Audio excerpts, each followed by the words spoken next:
Hey guys, long time no chat. I just wanted to make a really short little stream about Mercy's super jump.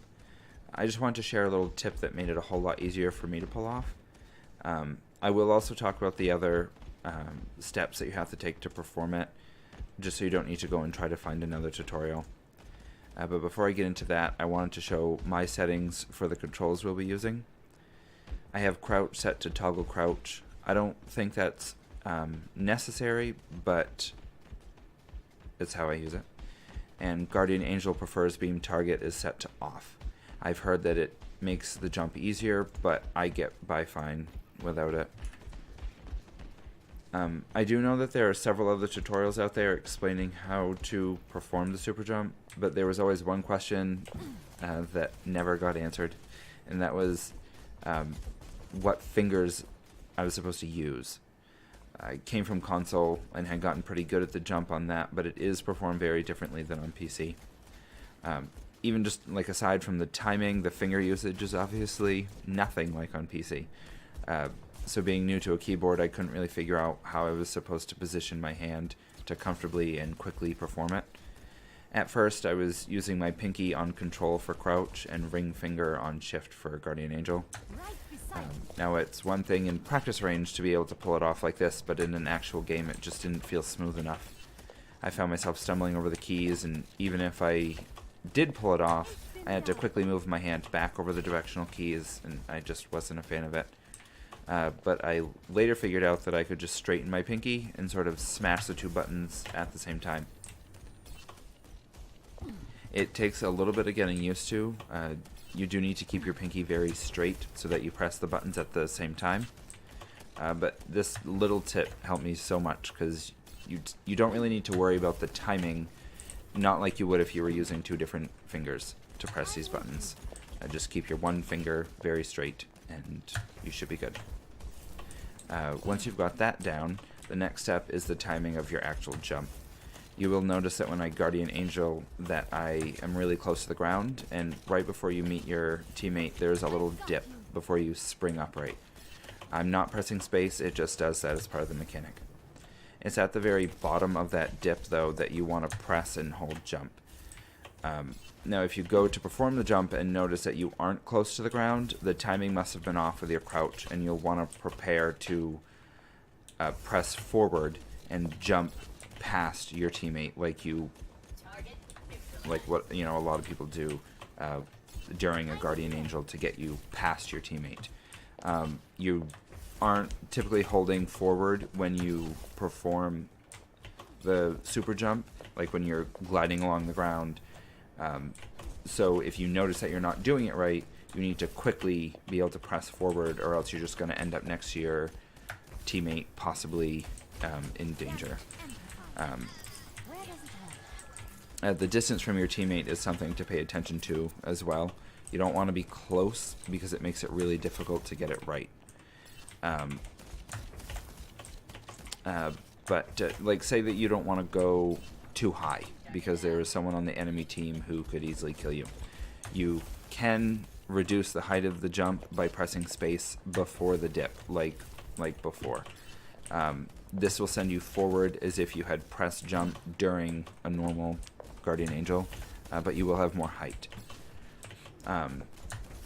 With the normal jump, once you're in the air, you will have normal control over your descent. So you just pick where you want to go. Another neat tip is being able to look around you while flying to your ally. This is probably easier if you have Guardian Angel prefers beam target on, but obviously it's possible without. I personally don't use it. I know that there are a couple of useful tricks you can do with it, but for me I found it to be a little bit more limiting than useful. Anyways, to look around you, you'll just want to rotate your view after the Guardian Angel has been started. Again, make sure that you're gliding along the ground. You will need to get a feel for the dip before you meet your teammate so that you can jump at the right time. So this one takes a little bit more practice, but it can be really useful if you're flying away from like the majority of your team, so that way you can keep an eye on what's actually going on. now that we know how to do it, let's talk about when not to do it. Before jumping, you need to know who is on your enemy team. I can't do it in here, but check your scoreboard. If there's someone who can easily pick you out of the sky, you should keep your jumps to a minimum, like if at all. If you know that it's safe, though, it can be incredibly useful to get away from characters without upward mobility, like Tracer. Like a good Tracer knows to target the healers, right? And that can be just super irritating. Especially if you don't have teammates that can constantly peel for you, because some Tracers are very persistent. I know that it's not always possible for a teammate to peel for you, so that's where the jump comes in. It's just a nice little piece of independence. You can use it to get to higher areas where Tracer can't get to. For example, here is an enemy Tracer being annoying, as usual, but we know how to super jump. And once we are out of reach, we can give her a wave and continue healing our teammates. Lastly, I want to talk a little bit more generally about the jump.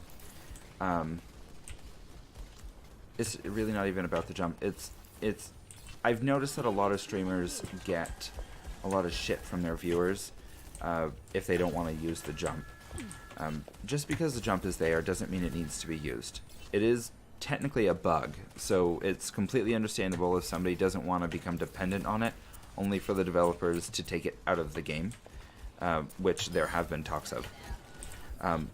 Like the streamers, if they already know how to handle a Tracer, then don't bag on them for not doing it another way. Most of them are in the higher ranks, so obviously they got there without the jump. This is not your time. You know, they're probably just fine without it. If you have any questions about this little tutorial, you can click on the Twitter tile. But I hope it was useful for some people. I know that this tip was very useful for me. Oh yeah, and I also use the time before a match actually starts when you're in your spawn room to practice the jump. It's a great time to just get a few of them in. You know, even if they end up having a Widow or someone like that,